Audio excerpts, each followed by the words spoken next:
Yes, y'all. Welcome into another episode of the Dunmars Podcast, episode 202. It's your boys, your favorite Saturday brunch bunch, back at it again. I'm your humbled and highly favored host, sitting back up in the top left square where I belong.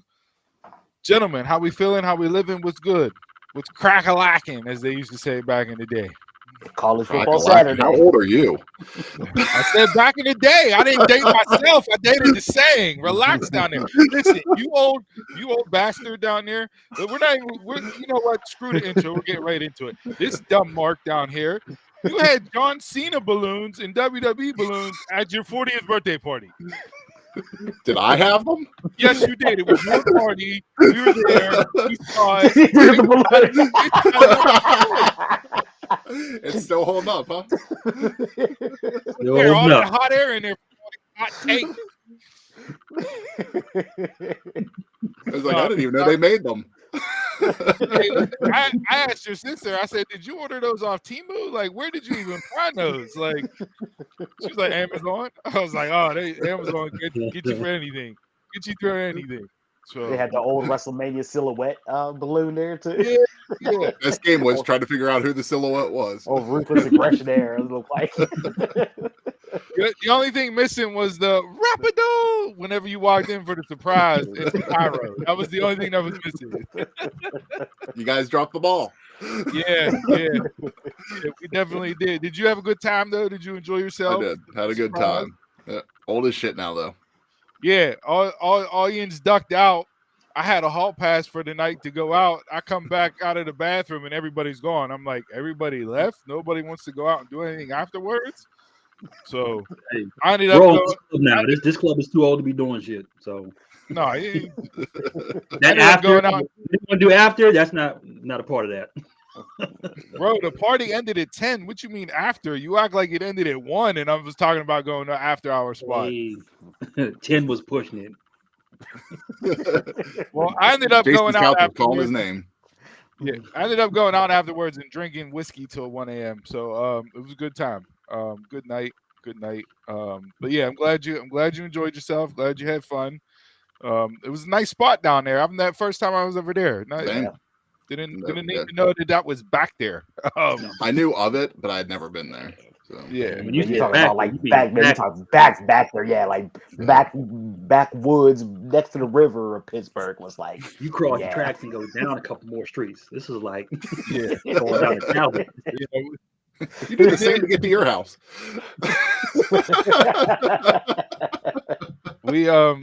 We did some potting, so I got the card for the owner. Got the card for the owner, so I'm gonna hit them up. Maybe talk about doing something, little interview for possibly Drink of the Week segment. Try to branch out and get more involved in that space as well. Besides the live wrestling talk that we do each and every single Saturday. So always out there promoting the pod when we can, man. Got to any which way possible. So make any content while you were there? No, I didn't film anything. I was too busy trying everything under the sun that they had. Hey, but kudos to them. My tab was only $35, so I'm not going to be mad at that in 2024. That's a good tab. Like it's a good tab. Mm-hmm. No, not at all. So yeah, no, it was nice time. I enjoyed myself. Kudos to your sister and everybody that organized it. Well done, well played. They outdid themselves. Yeah. So, it's funny seeing your mom out there still like, hey, got to take this picture. Gotta line up. Let's go. Like everybody. Yeah, everybody. We're not exempt. Nah, you don't like pictures? I don't care. Get in the picture. Yeah, you were ducking out. You had in the background. It don't matter how old you are. Mom is always gonna mom. Like that's just it. Like I was like, man, I feel like I'm going to J.C. Penney's for freaking family photo. Like, can I not like everybody flick down my collar and put on a horrible sweater. And she knew the corporates also too. Like the corporates was like, "Yup, I know you don't like the pictures. You in the front. Get in the front." Yeah. So good time by all. How was everybody's week? Fine. College football Saturday. That's all I live for. Football is back. high school games last night. Florida State, Georgia Tech's on at noon. So we're officially here. We made it. Back in the football season, full swing, and man, getting ready to watch some games here coming up. So yeah, good deal. Good deal. I was a little late jumping on before we got started. I was busy playing middleman. My 14-year wedding anniversary is tomorrow, right? And since it's tomorrow, yeah, Congrats. 14. That's a milestone, man. Yeah, so I got a nice evening planned with dinner and a show and stuff, and I scheduled a little spa day for my wife to go for relaxing. But I've been playing middleman with the spa and my wife all morning long about rescheduling this appointment back and forth. Cock one, that's a secret. Like my phone has been blowing up nonstop. No, that's not. Donald didn't escape from prison. His pen pal, one of his loves from life after lockup, sent him that as a gift. Yeah, from LA. Yeah. But yeah, no, I've been playing middleman back and forth, trying to figure out what appointment time to keep, reschedule time, go back to the original time. It's just been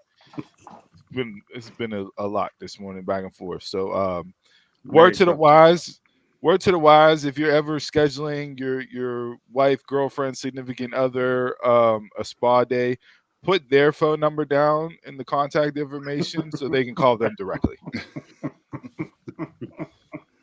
And it's not a surprise. Well, it wasn't a surprise. I told her, like I said, hey, you're going here What's on up, this DJ? day at this time, like What's up, DJ?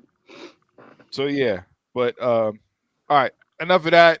Full show today. We got all in predictions to go through, give you the rundown, what we think is gonna be great, what we think is gonna be worse. As always, we have our Mount Rushmores and mushes of the week. Around the horn from the week that was in pro wrestling. So since we came in positive, we're gonna start off negative and jump right into these mushes. So let's go around the horn. Well, we'll let the birthday guy from last week kick it off since he wasn't on the show and then joined the show but jumped off the show. We'll start down there with you. Got to make the appearance so it for still your counts. mush I of the didn't week miss a this week show. in pro wrestling. I'm gonna go with, after watching AEW this week, AEW's use of Saraya. Just looking back, a year ago she won the championship at All In, and a year later, here we are. She's on Dynamite, jobbing it to the champ just to get TV time. And it's just like, how we come full circle, and a year later, like, bring her in, pushing her. Just, it's not her, and I don't know, like, with her injuries, how, if any of that affects like her use day to day, but just like, we can't put her any better than this. Why couldn't you book her in that specialty category like you did Sting? Yeah. If she can't go on a full-time schedule with matches, then I mean, you had the template with Sting. Like, all you had to do was apply it to a woman and have who wants to be there and wrestle, but if she can't do it, yeah. I mean, she took the freaking storm, the storm driver DDT and the finisher, which if you're doing that on your neck, I'm like, I didn't particularly like that. But yeah, I don't.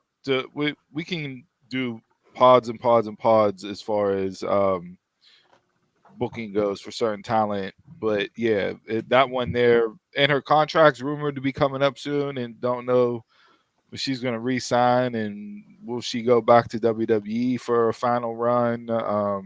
Would they clear her? Yeah. Just because AEW cleared her doesn't mean that they would.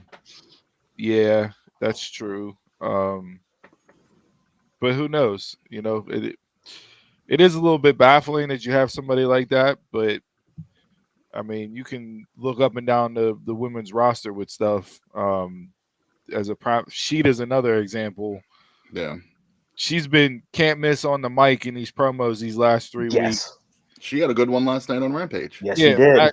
And that was the only bright spot on Rampage. I'm not even started as far as what that main event was. Like, I usually don't watch. I usually don't watch Rampage because to me it's normally a can miss show, and it's just like, you know what, it's All In week. You know, I'll watch it, see what happened. Just like it's dark now. That's all that show is. It's just AEW. Dark was better. AEW Dark was better than Rampage. Yeah. So, Mina and Sheeta, that was it last night. Yep. I mean, you're not far off in regards to that. That's true, DJ. All right, so booking us Soraya to get us off on the mush.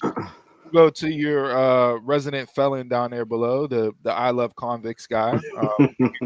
Swipe right on that dating app and pair with Donnie Durag down there in the bottom.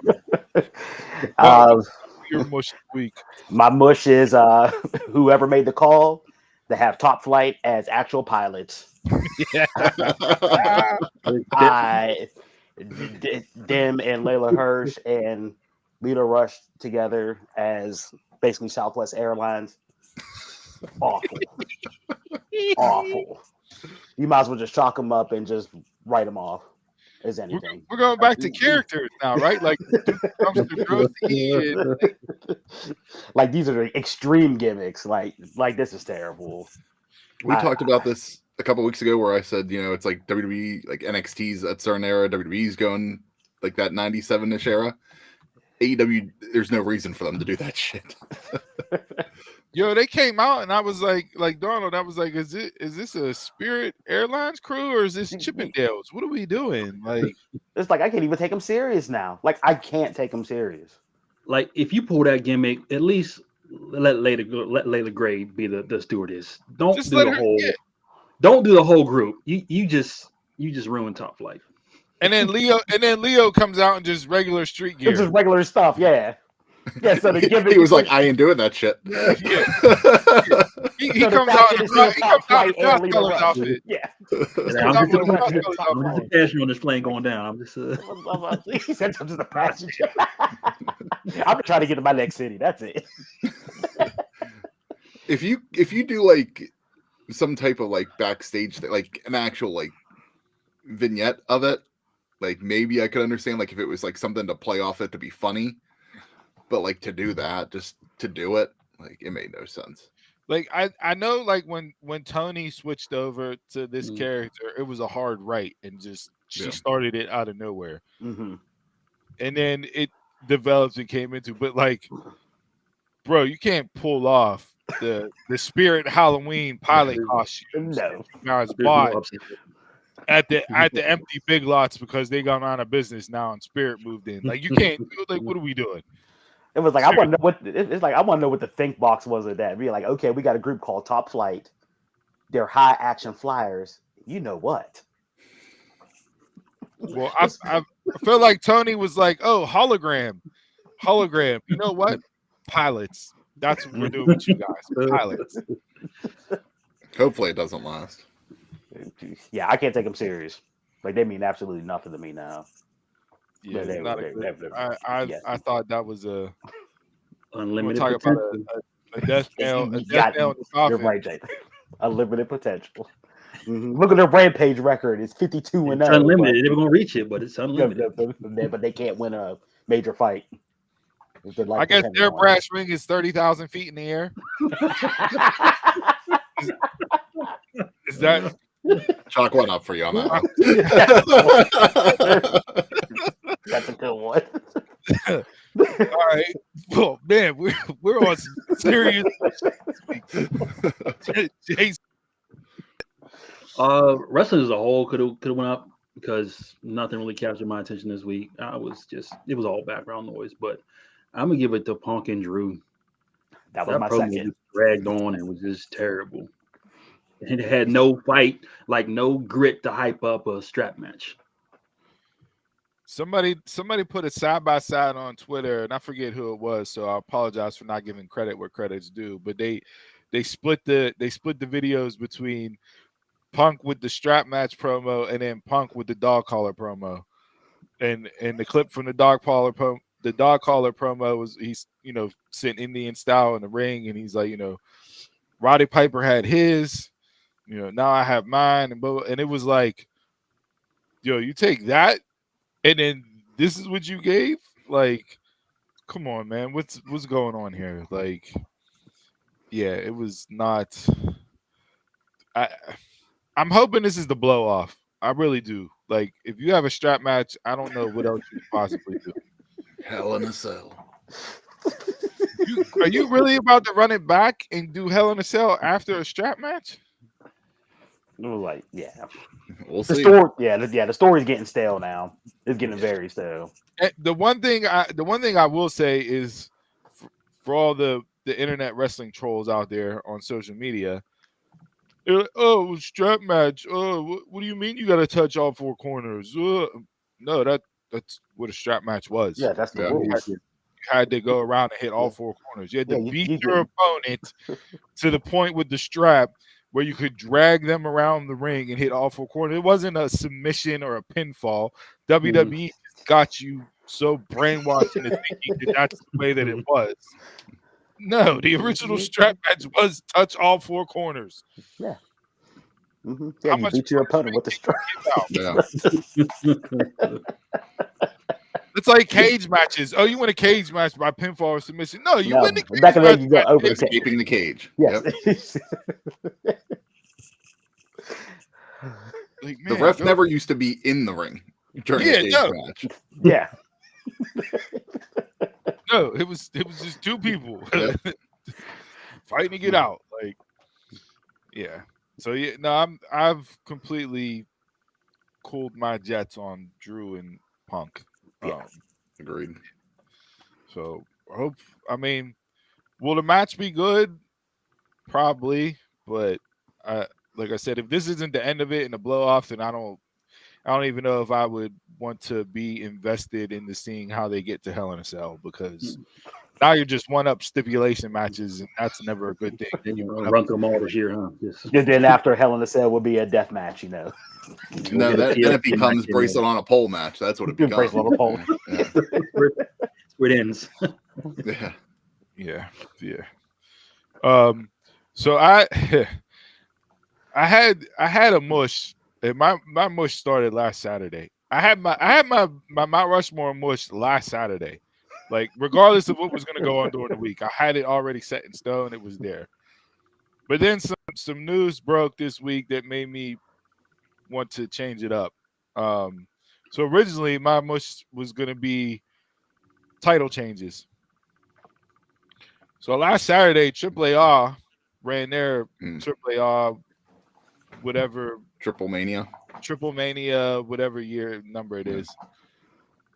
You had Alberto Del Rio beat Nick Nemeth for the AAA Heavyweight Championship in some bullshit fashion.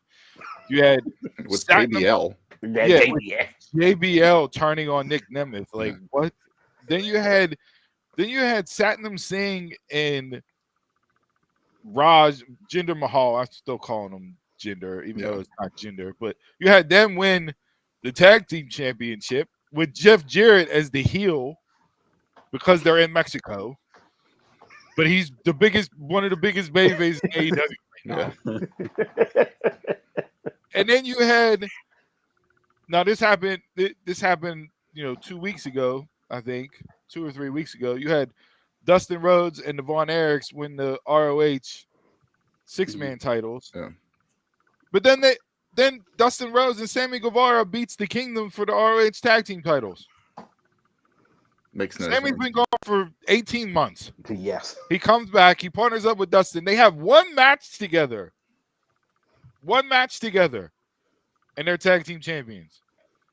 There's not another tag team in the Ring of Honor roster that you could have gave that win to. That's an actual tag team. Fuego's back on top flight. I like last night on Rampage, Fuego was there. Like, why didn't Sammy and Fuego tag team? Like, they're supposed to be boys.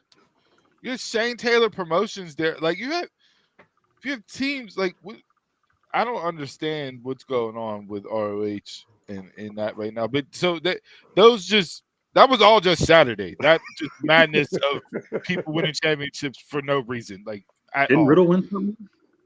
Riddle won too. Yeah. Riddle won too. The cruiserweight, I think, or junior, or whatever it's called. Yeah, Riddle's not a cruiserweight. But whatever, that's a conversation for a different story. But then later on in the week, news broke that Ricochet signed with AEW, and wrestling journalist outlets are acting like they're Adrian Wojnarowski and freaking Adam Schefter and Ian Rappaport and everybody. Yo, like why? Why? So now the surprise is ruined. Yes, even though everybody under the sun knew that once he left WWE, he was going to sign with AEW. But now the surprise is ruined, so that don't mean jack shit when he shows up in the casino gauntlet, whatever, right? It's like you call yourself wrestling journalist and you want to break news and that, but then you get on a media call with Tony Khan and bitch about it. And you don't ask any media type questions. Nothing. Why isn't Pac on this show? Why has Wardlow not been on TV for 170 days? Why do you continue to sign people with an overbloated roster? Like, if you want to play journalist, then get out there and actually do some journalism and ask questions that matter. Who cares if you don't get the invite back? At least you'll have the credibility to stand on the soapbox and say, no, I went in there as a journalist and asked the real question. Not, oh, I'm a mark. Here's my news outlet. Let me ask you a softball question so I can get invited back with a press pass next time. I don't care if we only have 100 viewers of this show. I don't care if our numbers drop down to 10. I'm not giving, if we ever get to the point where we're invited with a press pass, I'm not going in there and saying, oh, hey, Tony Khan, how happy are you to be the owner of AEW? 5 years later. No, bro, if you're going to do it, then do it.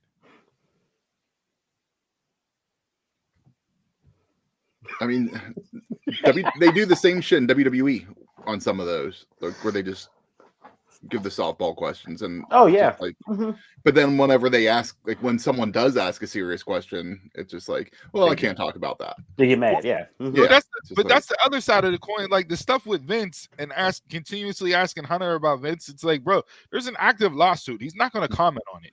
Yeah. So as a journalist, you should know that you're not going to answer to that question because there's an active lawsuit. Yeah.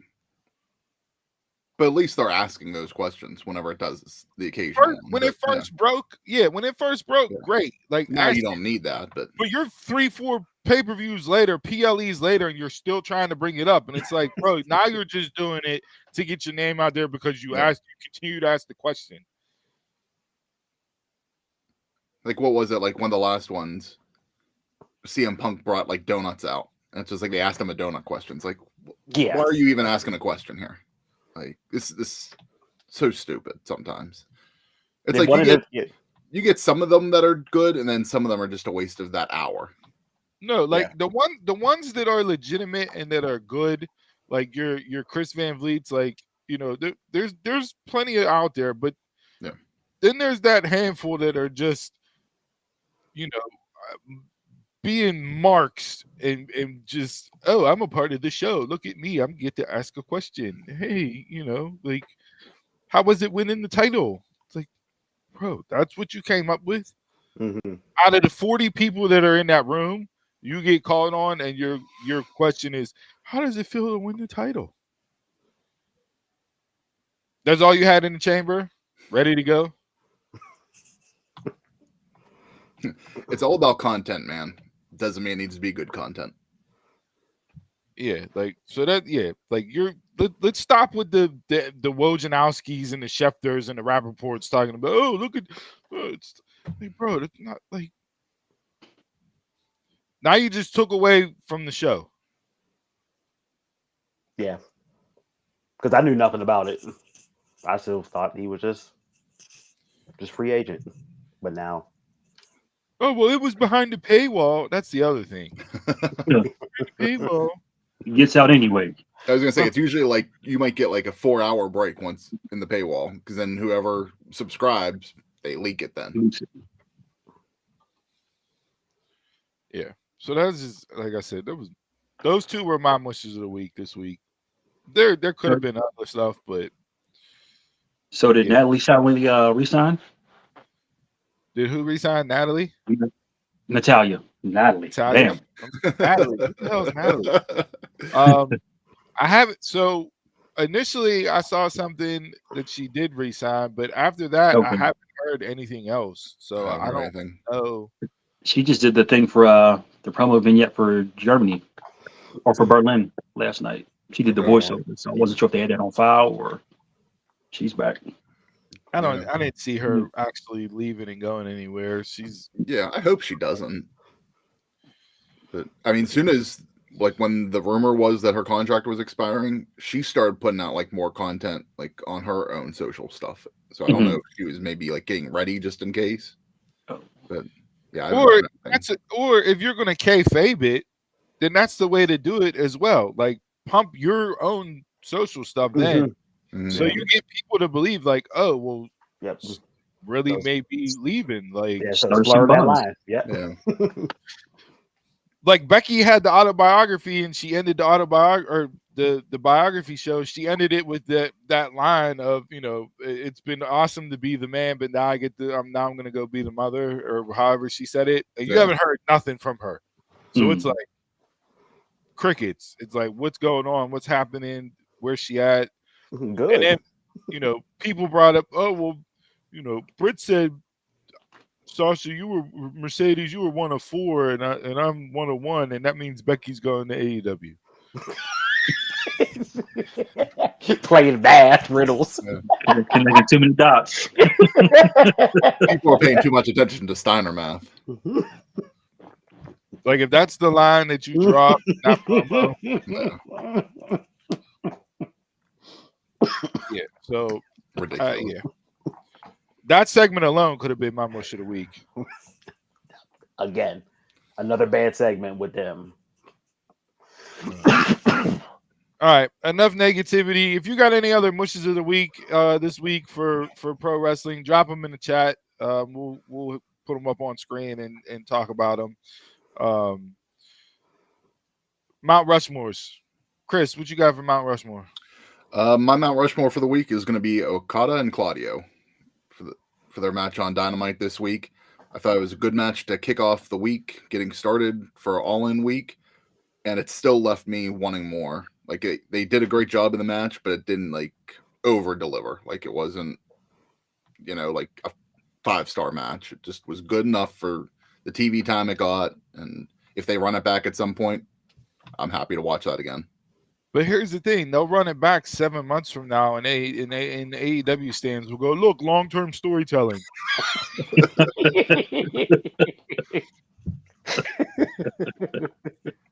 Like Honestly, after that match, after the time limit, I was just like, they could easily do like a best of series with these two, and I'd be happy with that. But then you got Pac challenging Okada, or it's just. And I saw spoilers for Collision, which makes me even more pissed off because they filmed it Wednesday after Dynamite. And I'm not gonna drop any spoiler, but man, the fact that I will later.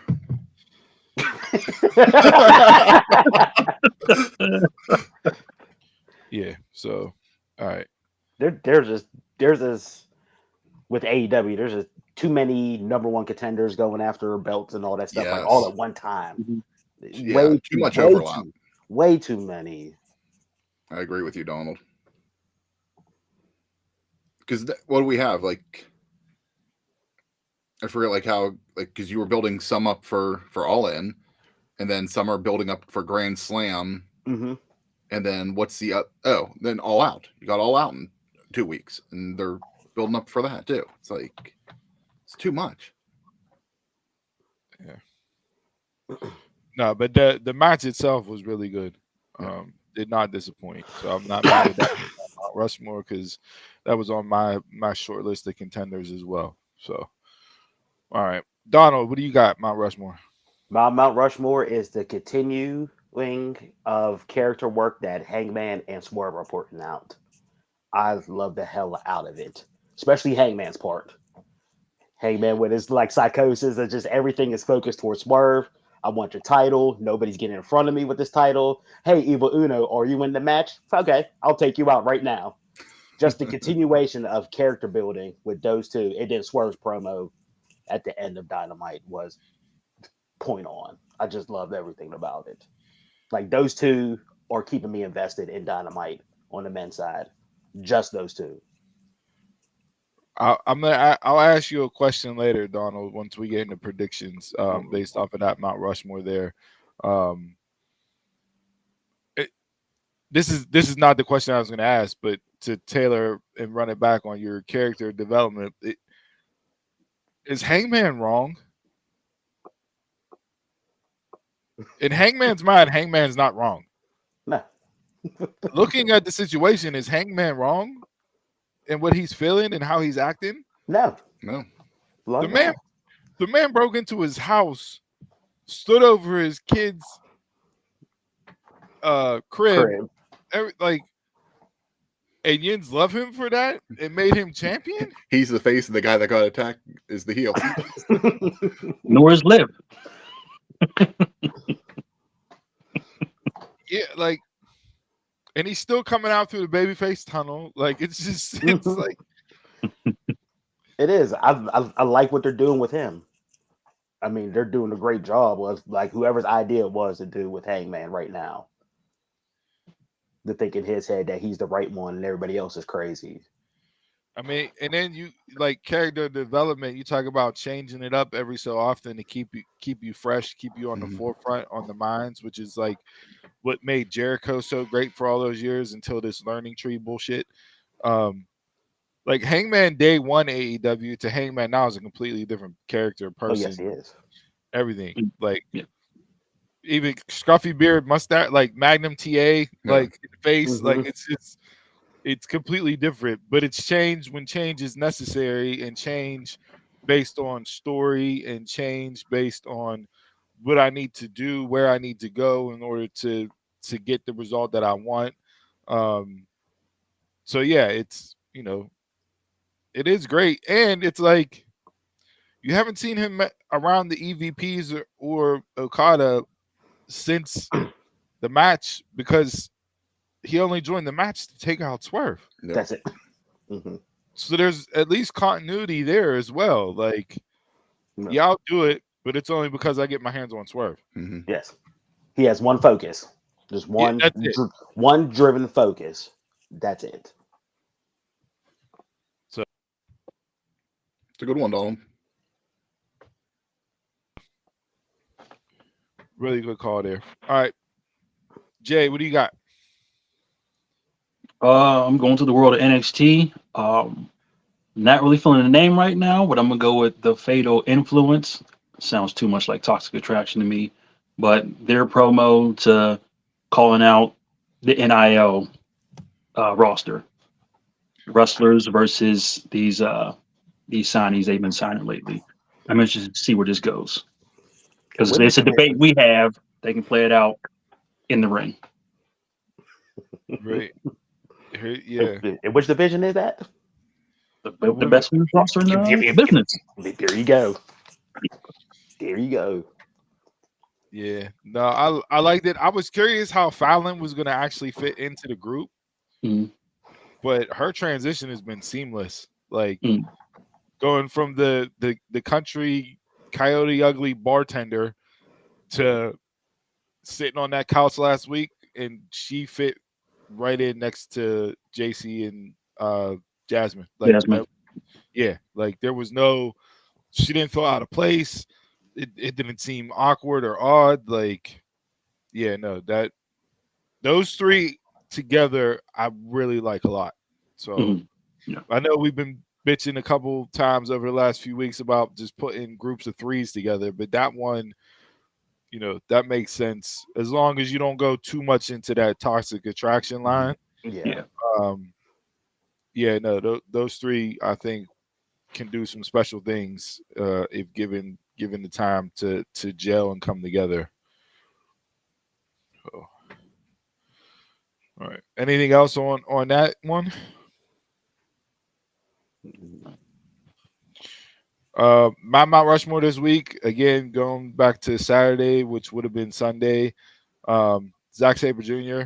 winning the G1 Saw that. and not waiting till the Tokyo Dome. That surprised me. Not waiting till he did it because they'll be in England. Yeah. They're going home. So I'm cool with it. yeah. Hey, Don, how'd you feel about him winning? It's Zack Sabre Jr. I mean, that's the only thing they got left. So, hey, even the last squirrel got to get a nut sometimes. I know Takeshita probably had the breakout performance in the G1, in my opinion. But Zack Sabre, it was like, all right, this makes the most sense. Like this is who should have came out with the win and challenging for the belt. Like it's his time now. He's put in the work. He's put in the grind. He's put in the years. He has terrific matches. Whether you like the style or not, that's completely up, to personal preference. But I don't think there was a better pick for this year's G1 winner than him. I hope he wins the title. I really do too, which will be interesting because then that opens a lot of doors for the Tokyo Dome. Yeah, what do they do for Wrestle Kingdom and what they're doing a 3-day event this year? Yep. So it's Wrestle Kingdom, then the Dynasty, and is it New Beginning then after that, or? Yeah, I don't think. Well, is it still Dominion or did they rename it? It used to be Dominion's in June. Okay, yeah. So New Beginning, I think, is usually the Raw. Yeah, Dynasty and New Beginning are the three. So okay, they've renamed that. Yeah, but I think. Hey, change it up. Yeah. Hey, New Japan needs a change up for how many people they lost. It makes me interested in seeing what they do for Wrestle Kingdom for the main event. How they address that. But they had, like I said, they have some talent that's there that can be elevated. Gabe Kidd is another one that I think is going to get a rocket ship put on him based off of what he's done recently in the last 4, 5, 6 months. Sabre winning the G1. David Finlay. You still have Jeff Cobb there. It'll be influx. There's talent there. It's just, I think maybe they just need a little bit new names built in there to kind of help. The cabinet doesn't seem as bare as it did whenever everybody left. Mm-hmm. Like it took some time. COVID screwed everything up, right? But like they're restocked now to where I think they can actually do some really good stuff and put out some individuals that not necessarily in the main event picture previously that are in the main event picture now. So kudos to Zack Sabre for winning the G1 and calling his shot. I'm not waiting until January. I want my shot in September. And going from there with it. So look at Tanahashi changing things. Hey, hey, he knows he got to change. Yep. Mm-hmm. Not days for nothing. Yep. All right, that's Mushes and Mount Rushmores for this week in pro wrestling. We got a lot to get into with AEW All In predictions, so let's jump right into that card now because I'm sure a lot of these matches we'll spend some time on talking about the booking, how we got there, what's right, what's wrong, etc. So, all right. So we got 10 matches right now. 1 for 0 hour, and then 9 on the main card. Sounds like a typical AEW event. I'm sure we're gonna get more added tonight on Collision, but there's usually like 2 or 3 more 0 hour matches added in at the last minute. But the 1 for 0 hour right now is Statlander and Stokely versus Willow and Ishii. And the winner of this match, the winning team of this match, Statlander and Willow will fight it all out, and the winner picks the stipulation. When this match was the first announced, I was like, why are you doing this to these two? They've had a really good feud. Why are you throwing this comedy bit into it, so to speak, with Stokely and that? What's the purpose? And I don't, with the stipulation added, I kind of see it, okay, but to me, it's just a way for some shady shit to go on for Statlander and Stokely to get a W and be able to pick the stipulation, because Yeah. I don't see why you would have the babyface champion win and pick the stipulation. That doesn't necessarily fit the mold of what they're trying to do here. Mm-hmm. Same exact what I was thinking too. But it's AEW, so I can be completely wrong because Logic goes out the window, huh? I'm really looking forward to seeing Ishii and Stokely, because Ishii's going to try to whoop his ass, and Stokely's just going to be that heel that tries to run, I think. yeah, and if some crazy happens to where Ishii gets knocked out and Statlander just drags Stokely's dead body and puts it on top of Ishii for a 3 count, and then Stokely acts like he won the World Cup or a gold medal in the Olympics, like, it'll be funny for a minute, but I don't think you should do that to Ishii. That's not the no, because that would kill his aura. Yeah, it's not the talent to do that too. We've seen how well they treat New Japan talent in AEW, though. Yes. So yeah, we'll see. But yeah, give me Stokely and Stat. Same. Give me Willow. She's been in these hardcore matches, and so she's not shy. So she can. I have a faith that she can pick any stipulation she wants, and it doesn't like you said. The face is picking stipulation match. I feel she fits the criteria here, where she can. Hey, Willow.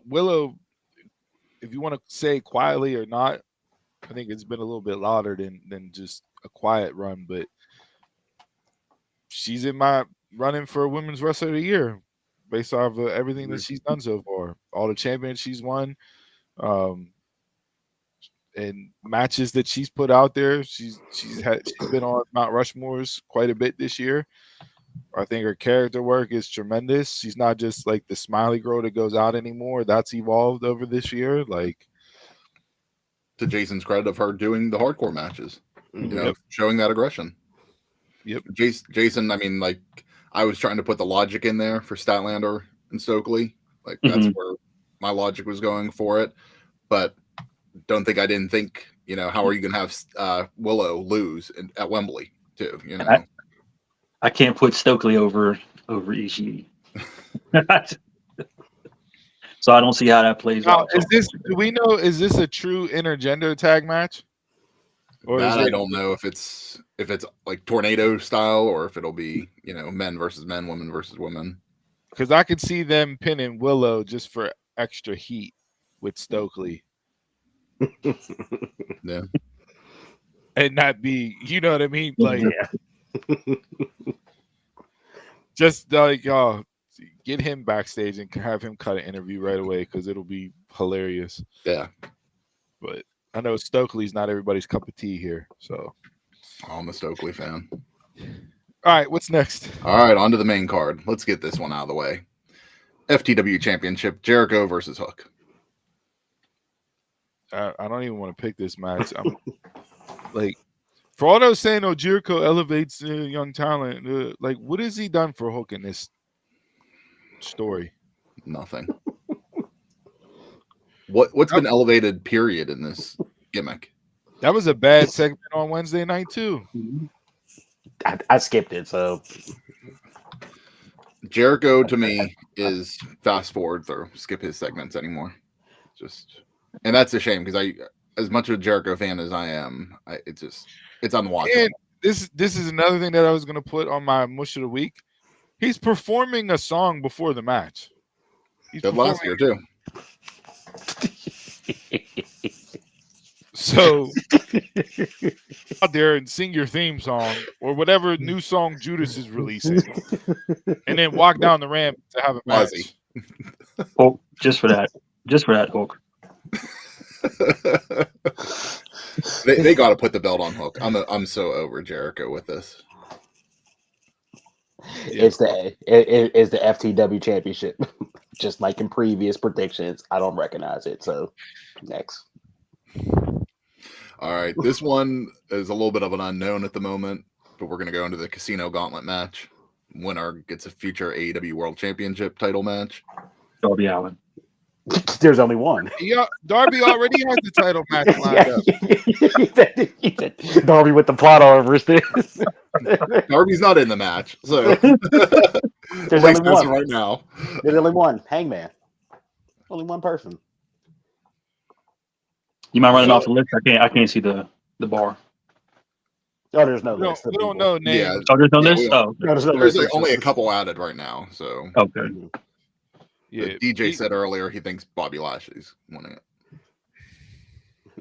He's still on contract. 90 days ain't up yet, isn't it? If your contract expires, you don't have to worry about the 90 days. Oh, yeah, he's a true free agent. He Oh, can true. show up Okay. whenever he Yeah, wants. if you get released, that's when the 90 days comes into play. I mean, yeah, Donna, like you said, Hangman story-wise has to be the one, right? Yeah. But when you look at the title picture, and then we'll get into this, maybe we can circle back around to this point when we talk about the main event. But you have, if you do have Hangman win, you have Darby challenging Swerve or Danielson for the title. You're not going to have Hangman beat Danielson or Darby for the belt because the stories would Swerve. So, like, are you booking yourself into a corner here, or are you just having a nobody come in for a flash in the pan, get a title shot, and then go away for 6 months? Because we've seen them do that with this freaking type of match before. And I think Hangman, while he does make the most sense, and right now that's my pick too, Donald. If he doesn't win, you're still going to advance the story for him to fight Swerve at some point. That's not going to stop because he doesn't win this match. I wonder if Hangman wins and he'll just be like, you know what, I'm going to wait for the perfect opportunity. And you're just never going to know. Like, sort of like a Money in the Bank type thing. Okay. You're just never going to know. I don't hate that. I'm going to let everybody else beat you down until you're at your weakest point. Then I'm going to be there. I'll go Hangman, but like I said, there's Brian Cage won it and challenged, and then we didn't see him again for 7 months. So like, same with Lance Archer. Yeah, and again, we still don't know the whole roster going into it. So I don't think I would have.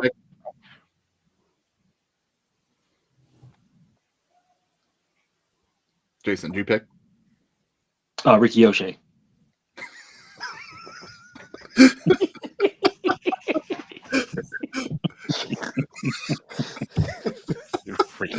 Like Ricky O'Shea? Okay. The Chester choose you to call him. So we got the little giants up in here. All right. Spoiler alert. London ladder match for the AEW World Trios Championship. You gave the spoiler. Yep. I'm so mad at this, and I knew this was spoiled because Wednesday night I tweeted out while Jericho and Hook were doing their piss poor performance. I said the fact that Jericho's on this card and Pac is not is just completely blasphemous. And somebody responded back to that tweet later on. You may want to watch Collision on Saturday. So I'm still mad that you lumped Pac in as an honorary BCC member with Claudio and Yuta just for one of those three to take the pin in this match between House of Black. Ladder match, no pin. Well, You was taking all the bumps. I don't need 12, taking the bumps. I don't need 12 people in the ring for this match. Yeah. That's too many. Like I said, you booked yourself into a multi-man match. Just gonna put Orton picture up there. Stupid. For something, I can see somebody getting hurt this match. Mm-hmm. It's been a while since somebody got hurt. I can see somebody definitely getting hurt in this match.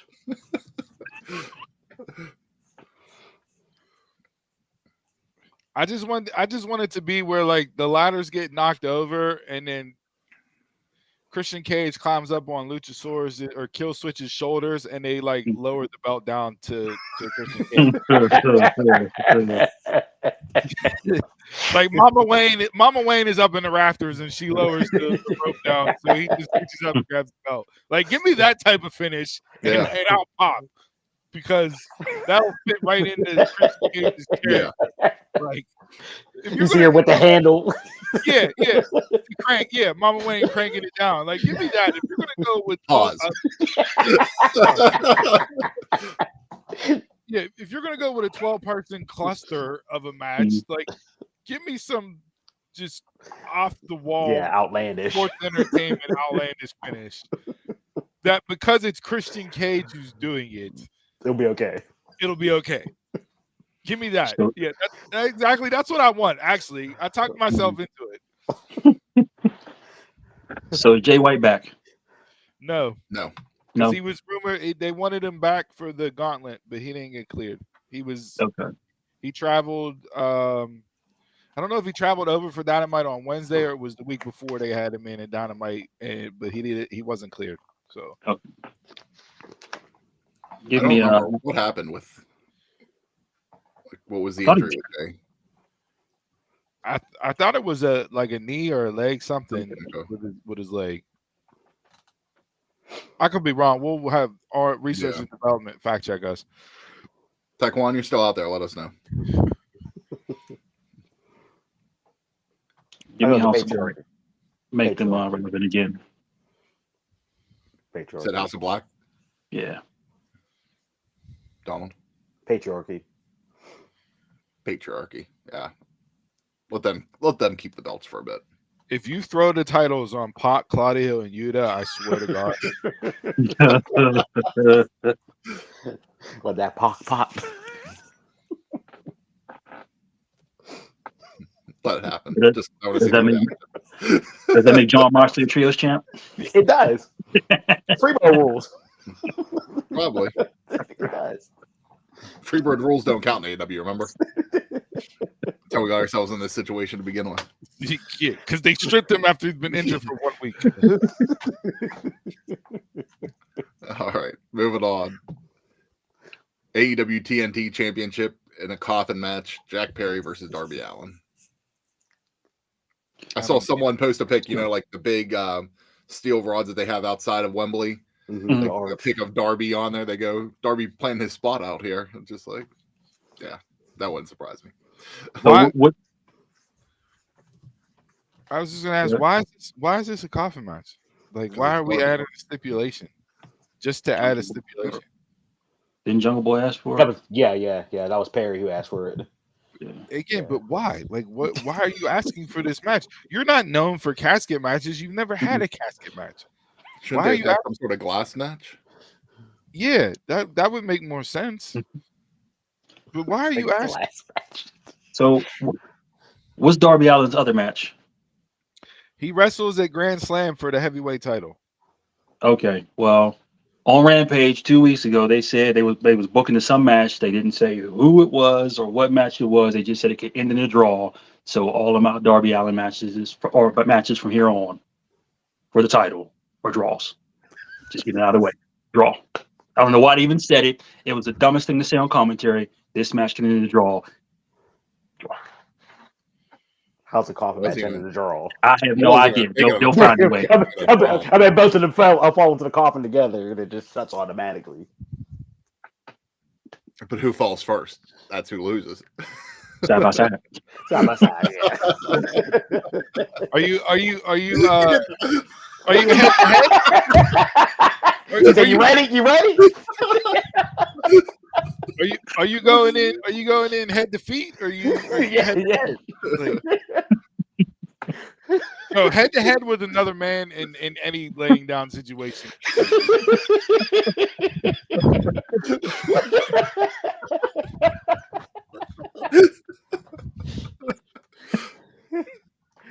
Unless they get the Yokozuna size coffin, and because both of them are skinny, so there's a lot of room in there. And why it shouldn't even be a coffin match? Shouldn't it be a body bag match? When Darby carrying around body bags for the longest time. For a while, yeah. He showed up on a pay-per-view in a body bag, for Christ's sake. Body bag in a casket match. Jungle Boy used the body bag the other week. Yeah. That's how I got the new title. Jason showed me that. Oh yeah, that new title. You would have thought Jungle Boy's the greatest artist in the world. He melted metal down and poured it into a mold. Yeah, everybody was like, "Oh my god, look at this belt! It's the craziest thing ever!" You got splatter effect and bow. Just that pop of New color. championship. Uh-huh. Yeah, no, I Look what I can do, Put him Punk. straight back there with the whole belt. Look what I can do, Punk. do not care about this match at all. No. I'll No. go Jack. Darby. Yeah. See, this is what's wrong with booking the way that they book.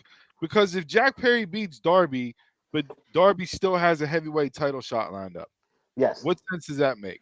So if Darby beats Jack, then you have what? The TNT title versus the heavyweight title. Yeah. Darby's not going to be a double champ. Is you going to make it title versus title? Like, what are you going to do there? Like, it's asinine booking for a lot of reasons. Same stuff have been going through my mind too. Just makes no sense. Jack. But yeah, I'm going Jack. Yeah, instead of lions, tigers, and bears, you'll get fire, glass, and coffins in this match. Jack bringing out another Lamoda to throw Darby through. Harsh. All right, moving on to the TBS Championship. Mercedes versus Dr. Britt Baker, DMD. This was like when AEW first launched and, things got rolling and Britt hit her stride. I immediately fantasy booked Britt versus Sasha. Just because Sasha's my number one. But this has hurt both women. Yeah. The last Neither two one weeks- has looked good in this situation. It started off okay, and then you had all this time for filler, and that's what's hurt them. And it hasn't been filled with anything good because everything that's been done, they've both repeated the same shit over and over again. Mhm. I think Mercedes just continues to hit rewind, play on every single promo she's cut. Wednesday night for me didn't garner any new heat. You're one of four, I'm one of one. Yeah, that was a good line, but at the same time, it was just like, I mean, if we're searching for, the nut, the squirrel gets it once in a while, like Donald said earlier. What are we searching for? Always searching for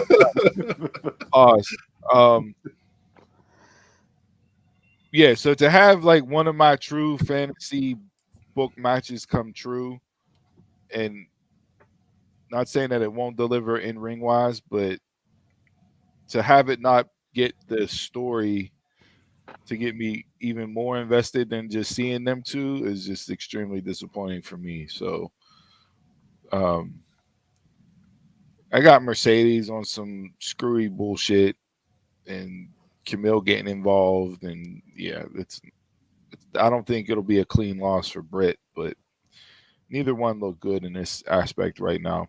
Sheeta's been the best one booked in this feud, and she's not even in the feud. She's the one of one. Yeah, Yeah, she is. She's been calling herself the standard in division and talking about, I guess I got to step my game up and show you girls. Like, I'm more interested and invested in Sheeta after this than these two going into the match. Give me Mercedes in a dusty finish.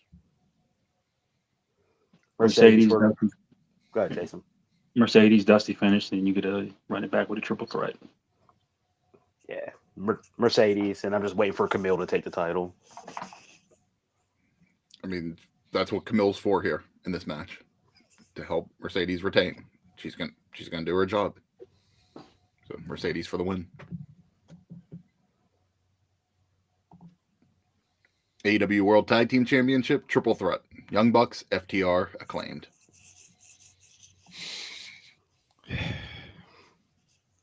This is wash, rinse, repeat in the tag team division, ain't it? Mm-hmm. This was supposed to be the stable of your promotion. This was supposed to be the thing that you bring to the forefront. This was supposed to change and revolutionize the wrestling business by having tag team wrestling actually mean something. You're 5 years in and you haven't main evented a pay-per-view. Technically.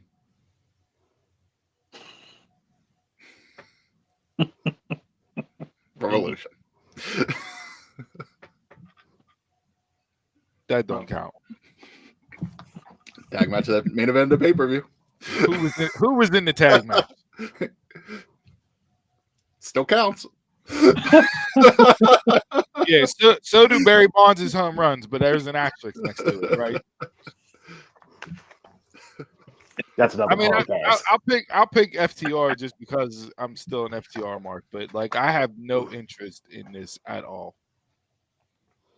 I don't see how the Young Bucks drop the belt given their EVP stick right now. The Acclaimed has shown something new, but I like the time limit draw match and then the pull apart did nothing for me. I think Max Caster's there just to eat the pin. Give me the Bucks. Yep, the Bucks. Boring story. Yep, going around. Like you brought the Acclaimed in. Like last year, I said Acclaim was getting, the biggest scissor party by winning that trios championship. But this year, yeah, they're probably gonna take the pin. All right, moving on. AEW Women's World Championship. Timeless Tony Storm versus the Glamour Mariah May. This has been the most consistent story that's been told in AEW this year. But again, I feel like they've had misses coming down the stretch that could have made it even better than what it was. Mariah May all day. I don't think there's a question about who's going to win this match. So give me the Glamour. The Glamour era will officially begin. Yep. Tony had a nice run with the title, but it's time. Mariah. When did it start? Was it Full Gear last November? Is that when the title reign started? Yeah, she beat Cheetah, didn't she? Yeah. She went back. She did again. It was a great reign. But yeah, I'm going Mariah. Just complete the story here. Timeless. I just feel like it's going to be a huge drop off if they put the belt on Mariah May. Interesting. Really? Yeah, she does nothing for me. Other than kiss me in a marriage or shower. Whatever. Chirikawa. I mean, that's part of it. Mina's going to get involved somehow in this match too.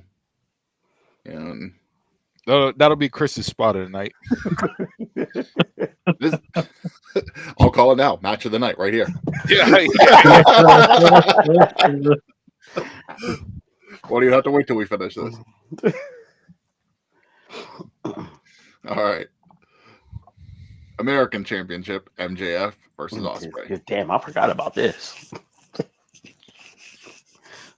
I thought Wednesday night was okay, right? But Too they long, changed. Wait, It was way too long, but they changed the story. You changed the story at the last minute. The story was MJF being the American douche, going to England and being the all-American guy, and I'm better than you, and I'm American, and everything else, right? I'm gonna hit the Tiger Driver on all your best friends. I did that in that run, right? And then Wednesday night, you want to change the story and pivot to, hey, jealousy. Stepdad of the year. Your wife's next kid's not going to be yours either. Because I boinked her in the back whenever I talked to her for the 3 minutes that I had before I came out and cut this 27-minute promo that really didn't do anything.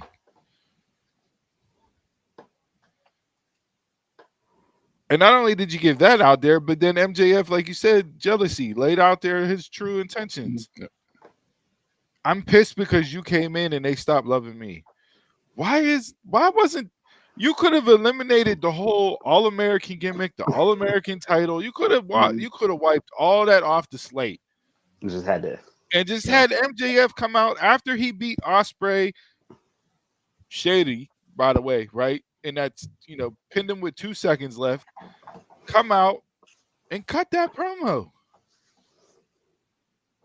It's right there in front of you. Why are you reaching and grasping for straws and applying other things when you're missing the stuff that's right in front of your face? Just for something to continue the story for no reason. And that's where I feel as great as AEW has been as far as letting their talents go out there and cut promos, not scripting a whole lot of stuff for them, right? But that's where they get themselves into trouble, because you should be discussing that with Tony, since he's booking, but letting him know, or Tony should be going to the talent and saying, letting them know, hey, this is it. Mm-hmm. Just, I don't care what you say, but just base it off of this. This is our story. This is our parameters. This is our box. This is what your motivation is. This is what your motivation is, and then fill in the gaps. Yep. I think they fell victim to the Olympic hype. Yeah, exactly. Let's just be patriotic for no reason and pull the American gimmick. But if they do, if MJF's probably going to come out, doing the whole American gimmick for this, but why now? If he does, that's what I mean. It all went away Wednesday night because your motivation changed. You changed the story last minute. Mm-hmm. So now, if you come out in the Apollo Creed "Living in America" with Rick James singing, I'm not going to eat it up as much as I would have before, because you changed the gimmick on me. Mm-hmm. You changed your motivation.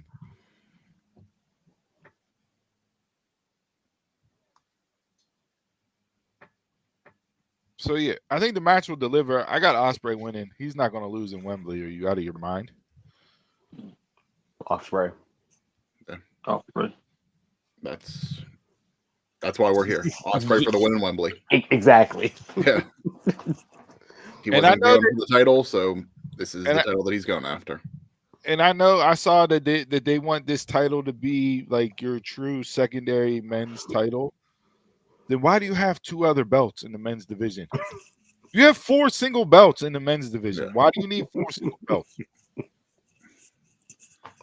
I've never wanted that Continental belt at all. I don't care which one you get rid of. You get rid of this title or you get rid of the Continental. Just one of them's got to go. And this one is the international, right? Yeah. Officially the international. Yeah. Under so many belts. Yeah. Which one The international one is only the international one is only defended in open waters. The Continental one is only defended on continent. This is the one. That thing had Juice, not orange. Juice. Orange. Yeah, this one. Okay. Yeah. And this is the one that Pac will face the winner of this on Dynamite afterwards.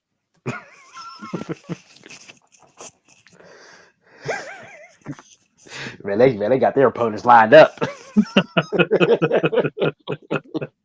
Know the outcome of that one already. Yeah, so clean sweep for Ospreay. Yeah. Finally, the main event. AEW World Championship, title versus career. Swerve Strickland versus Bryan Danielson. The Last Dragon, title of the show this week. Does Bryan Danielson have the ability to get the glow one last time? Or is Swerve going to show enough whoop his ass? Don't apply that to this damn match. Don't lessen the legend. Apply it to this shit. I'm applying a legendary film in cinematic universe to this match to make it more legendary. What are you talking about? No. The Last Dragon is. You just disrespected the Last Dragon. How'd I disrespect it? By applying it to this shit. You don't disrespect show enough. The last Harlem, the last Shogun of Harlem. That's what I need Swerve to come out in for his ring gear tonight. Show enough. Don't do it. Will I like You it? do Yes, something. but don't do it. Will I eat it up? Yes, don't do it. No, absolutely. And if Swerve did not think of that, then maybe we need to take his card away from him because that should have been number one on the list. As soon as he knew he was fighting Danielson, I got my Yep. gear picked out. Got my gear picked out. Yep. Matter of fact, get show enough to do Swerve's intro vignette. That's what I need there. Got these hands for your ass. Yeah. Kicking over pizza boxes. Yeah. Oh man. I don't know what you got. Swerve or Danielson? Do we have now rumor and scuttlebutt? This was months in advance that Tony Khan wanted Danielson to win this title so he can have Bryan Danielson's name listed as part of the AEW Heavyweight Championship. What's the word? Not lineage. I'm sure he did. But Danielson doesn't have a contract right now. No. If you have him win, I saw you have him win and then lose at Wrestle Dream in Washington, in his hometown or whatever. But again, this goes back. I've even seen Darby taking the belt off on that Grand Slam. But yeah, no. If Darby beats Bryan Danielson for the heavyweight title, I will not watch AEW anymore. If he beats Swerve, will you watch AEW anymore? No, No, this is real simple. Swerve is beating that ass. Just straight out.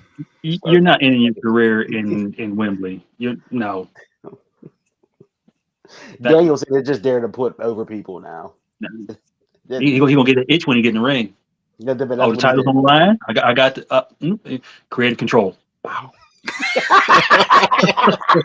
That was a little fourth kick out. Yeah, creative control.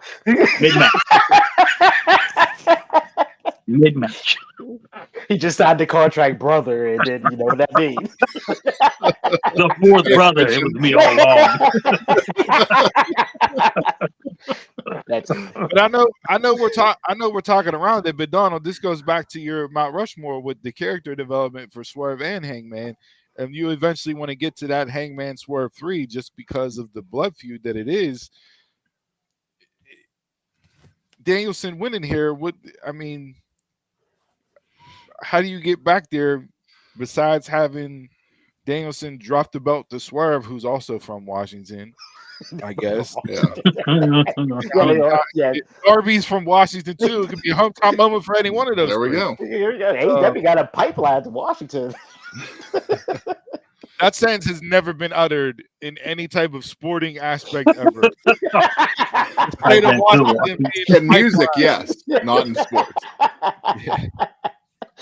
The thing that worries me in this match is, I agree, like it makes most sense for Swerve to walk out as champion to continue to have that continuation for him and Hangman.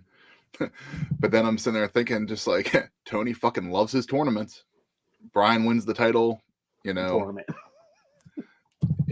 for a new champion, like he retires as champion and just like, and then then we have another tournament like Sting retired as champion. We automatically have a tournament. That's the thing I don't want to see, but worries me that that's Tony logic and has most likely to happen. So are you gonna run that tournament at All Out for the next champion, because Darby then wrestles at Grand Slam? Mm-hmm. When's Wrestle Dream? Wrestle Dream is October, I believe. Okay, so All Out's a September pay-per-view then, and then we have Grand Slam after that. Then Wrestle Dream. Okay. Yeah. How many times draws does Danielson have? He's like 300 right now. He has like 300 belt. Jake's the word of the day: a draw. 2 draws on the same card. You have to pay mad. There's no way Swerve is legit winning this. There's either gonna be a draw or Bryan's winning. For me, it makes most sense. Swerve walks out as champion for the story to continue, but Brian. I can't go again. I just got to do it. Like Steve's always going to pick LA Knight. I'm always picking Brian Danielson. It's his time. It's his I time. can't do it. I can't do I'm ready to it. retire. It's his time. Do I see if he wins the title? Do I see a long reign? No. So it would either be, to Grand Slam or to Wrestle Dream, and that's probably it. But again, and do I really want that? Like, will I be happy with him as champion? Sure. Like, I'm a fan of his. But do I think it makes sense for it to happen right now? No. Other than ending all in with a positive moment and a celebration with him as champion. So I mean, Danielson himself has spoke about him not needing to win the AEW title to have a closing, chapter to his AEW run. This would be Tony putting the belts on him just because, just like he did with Sting. We had Sting as tag team champion. Yeah. Okay. For 6 hours, and then you launched the tournament. Or if you really want to make a story out of it, Hangman loses the Battle Royal or the Casino Battle Royal. He comes in and costs Swerve the title. I can't get my shot. You can't have your title. Now that I would be okay if they did the finish that way. So, because again, that match doesn't necessarily need the belt. No, this is really a blood feud. Yeah. It just makes sense right now you to be the belt. If you do that, then you have time to where you can loop back around, and at Wrestle Dream in October in Washington, you could do Hangman, Swerve, and Danielson. What is like however many matches we've had with Swerve and Hangman? What's the count on it? Anybody know? Like, well, they're 1-1 head to head. Okay, it's only been 2 matches. Yeah, the next one would be Swerve. We're gonna have the rubber match. Okay. Yeah.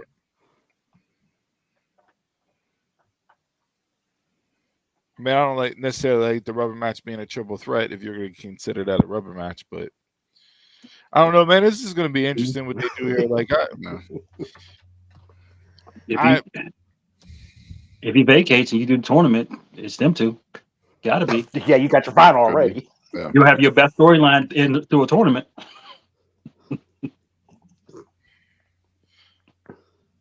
I mean, we saw Danielson get his title shot by winning the tournament, and that was the best storyline in the tournament. Mm. So, I'll go Swerve. Ended under the lights of Wembley, Danielson. Ended under the lights of Wembley. Everybody went. Mm-hmm. All right, real quick, match of the night. You know mine. Danielson and Swerve. Mina. Timeless and Mina. Oh, Timeless and it's just Mina. I didn't say spot of the night. I said Swerve. Mine is between both men's title matches. Who'd you say? Swerve. Swerve and Danielson. Okay. I mean, I'm hoping Tony and Mariah is a great match. But I think either Swerve Danielson or MJF Ospreay is going to be match of the night. Yeah, that's a coin flip. Both of those are Mm-hmm. looking to steal the show. So we'll see how they actually set the card up, because I don't want to run. If I'm Tony, I'm not running Ospreay and MJF right before Swerve and Danielson. No. I actually would open the show with Ospreay and MJF. I would too. I definitely would. Yeah. Get the crowd right into it immediately. Crowd right into it. You'll have Ospreay with a win. They'll be elated, and you can carry that momentum to the end of the show. But we'll see how they lay the card out themselves. So I'm really thinking we might see the ladder match to open the show. Get the injury out of the way quick. Forget about it. Spotfest to kick it off. all right, well, that's our predictions for All In. Hit us up on social media. Let us know what we got right, what we got wrong, and let us know what your match of the night is. And let's quickly hop into wrestling game for this week. Shit. All right. Little debate this, and then it's a two-parter. I'll ask part one, get your opinion, and then I'll lead with the question for part two. So debate this: who wins between 2005, 2008 Super Cena or 2020, 2024 Tribal Chief Roman Reigns? So both men at their peak. Who you got in a match? I mean, that's And we're not, and this is not Vince booking it or Hunter booking it. It's just impartial booker. Both at their peak. Who you got? what's the saying? Like two edges of the same coin or something like that. Like in my mind, they're still fighting. Gonna kick it out. They're still going. Jason said, "Fight forever." Yeah, I was gonna say this. That's Vince booking. That's the Vince booking. If you look up "fight forever" in the dictionary, it's just this match.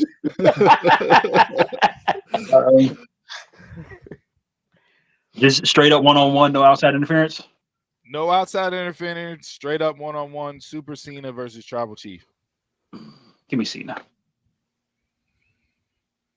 If we're going that route, yeah, Cena. Tribal Chief too many times relied on the outside interference for the win in that era. So Super Cena was just Super Cena.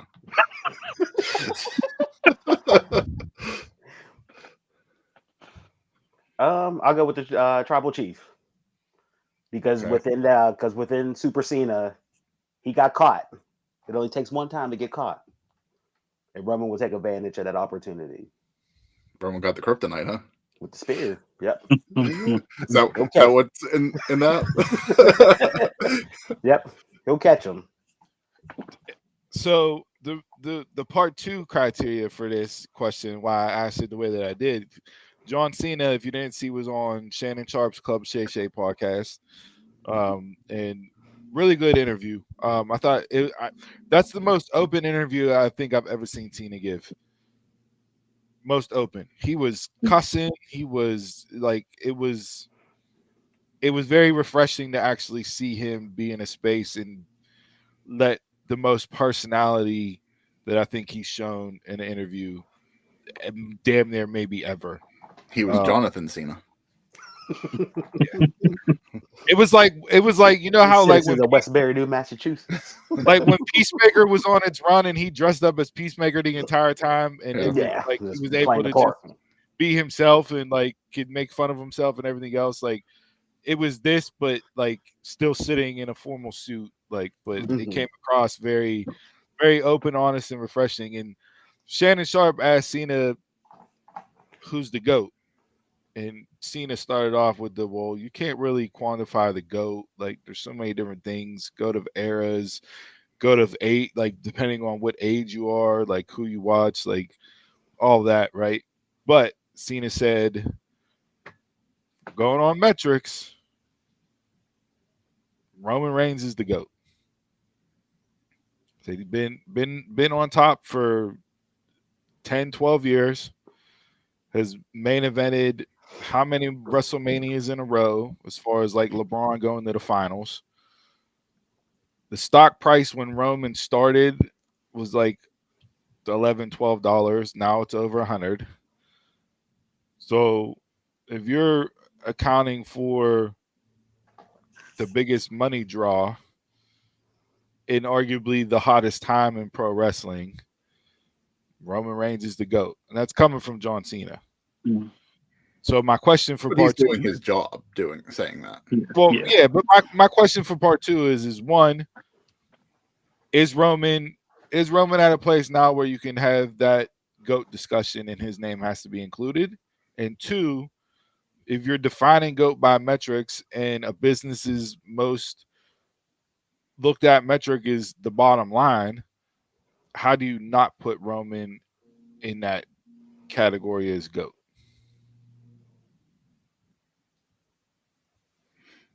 For an era, he's in the conversation, but he's not my GOAT.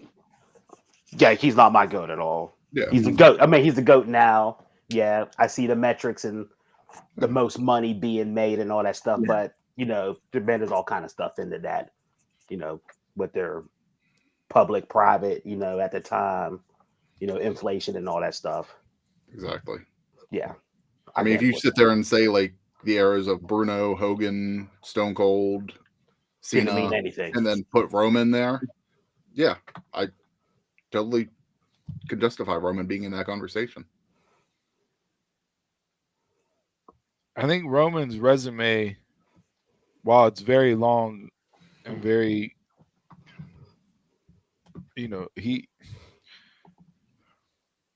there's not really anything Roman hasn't done.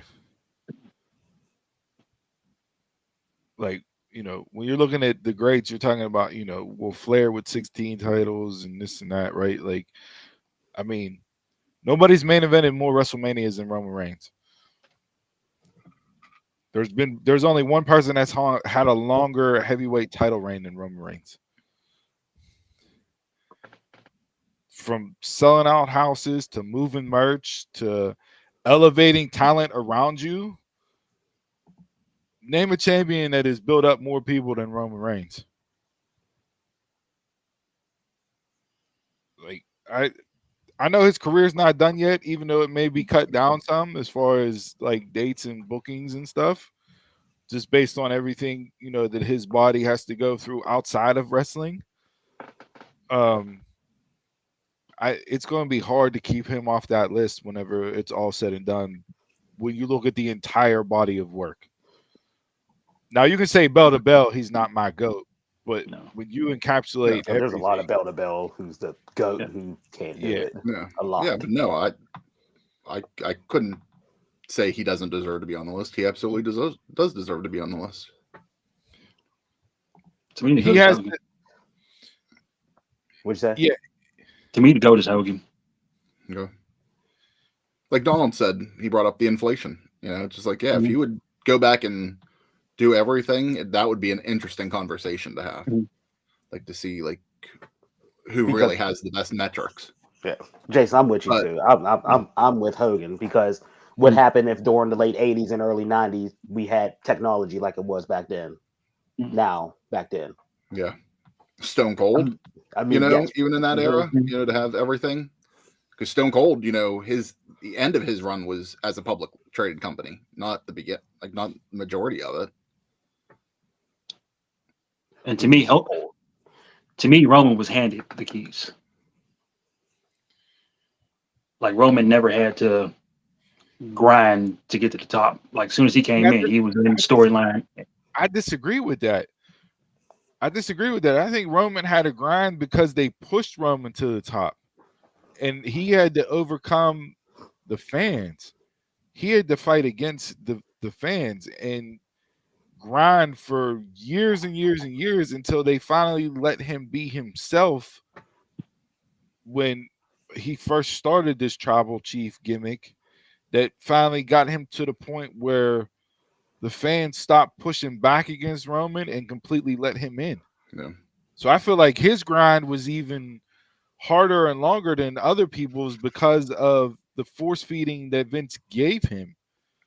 And we're really just starting the face run of him in a way.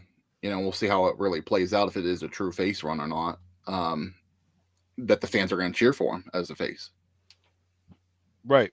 Like actually cheer for him because they're fully invested in him as a face. So that's the one thing he hasn't done yet in a way, because it's just starting. We're not really in that run yet.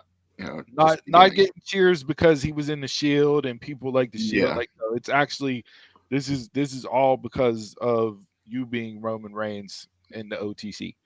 We clamored for 6 months for you to come back, and now we want you here. So I'm interested in seeing where this continues. So we might have to do a whole podcast on this. Yep. There's going to be a lot of research that needs for that. Yes, because I want to crunch some numbers. Yeah. All right. We'll skip quick hits this week. We're a little long on time than usual. So there's a lot of stuff that I want to get into that's outside of the usual wrestling bubble. It's still wrestling, but it's outside the normal scope.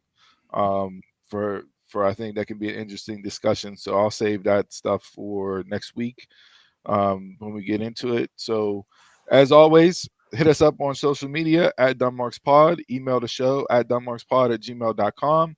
Head on over to Pro Wrestling Tees, ProWrestlingTees.com/DunmarksPod. Pick up some merch. We'll give you a live shout out on air. Any last words from the three of you before I leave the people with a little quote positivity for their week? Good. Send it home, buddy. All right. This week's quote of the week is time is the only currency you spend without ever knowing your balance. Use it wisely. Time is the only currency you spend without ever knowing your balance. Use it wisely. And with that said, I'm a Mark, you're a Mark, telemark. Until next time, y'all can catch us around the way.